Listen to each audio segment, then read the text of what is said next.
Hello, I am Jasper van den Hout and I'm a director with the IAASB. I'm here to provide you with a brief update on several of our projects following the IAASB meeting in June. I'm first going to cover the 3 projects we discussed in our June meeting, being sustainability assurance, going concern, and technology position. And after that, I will also quickly run through some of our other active projects.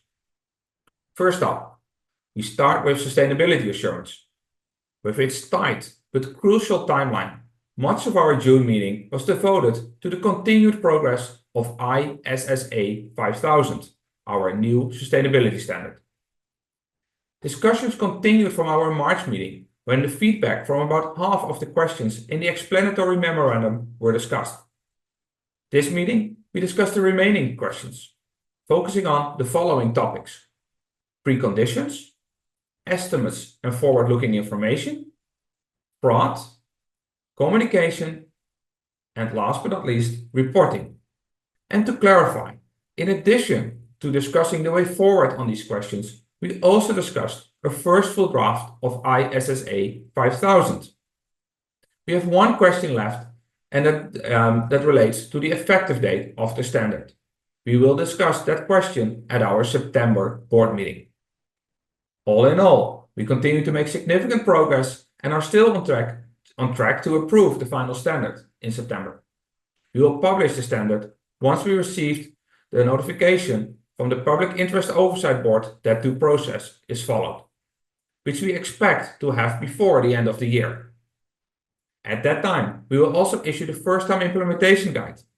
In 2025, we will issue additional documents to facilitate the implementation of this very important standard. On to going concern. At the June meeting, we discussed a detailed analysis of some of the feedback from our public consultation, and we also discussed proposals to address that feedback. These proposals included drafting of the standard. Among the themes discussed were the timeline over which the going concern assessment is made, and transparency about going concern in the auditor's report. The next discussion on going concern will be in September, when we will discuss the remaining feedback and proposals. At that meeting, we will also review the first full draft of the revised going concern standard.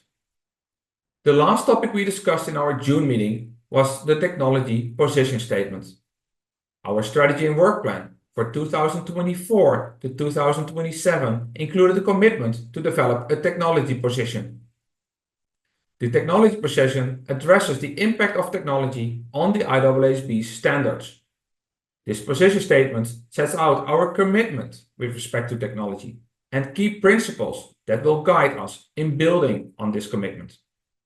In our June meeting, we discussed the different elements of the technology position and the actual statement itself. We will finalize the statement in September, and we'll also continue to work on how to operationalize the position statement. To do so, we will develop a gap analysis, a heat map, and a roadmap. A quick update on some of our other active projects that we did not discuss in June. The first one is the ISA for LCE. Since the final standard was published about 6 months ago, we have focused on developing resources to support the adoption and implementation.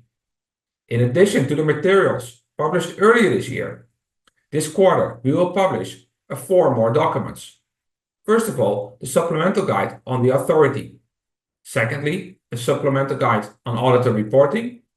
Thirdly, a guide on how to adopt the standard. And lastly, a first-time implementation guide. You can find all of these materials on our dedicated webpage, iaasb.org/ISA for LCE. We will announce new resources, and we also do that on our social media channels. The next projects I would like to touch upon are fraud and PI. For both projects, the public consultation of the exposure draft closed in Q2. Since then, we've been analyzing the feedback we received to identify key themes. At our September meeting, we will present the analysis and we will deliberate revisions in response to the feedback for both fraud and for our PI projects. And that brings us to the end of our updates. A quick reminder that you can find all of the materials and information I mentioned on our website. And please let us know in the comments if quarterly updates like this are useful. Thank you.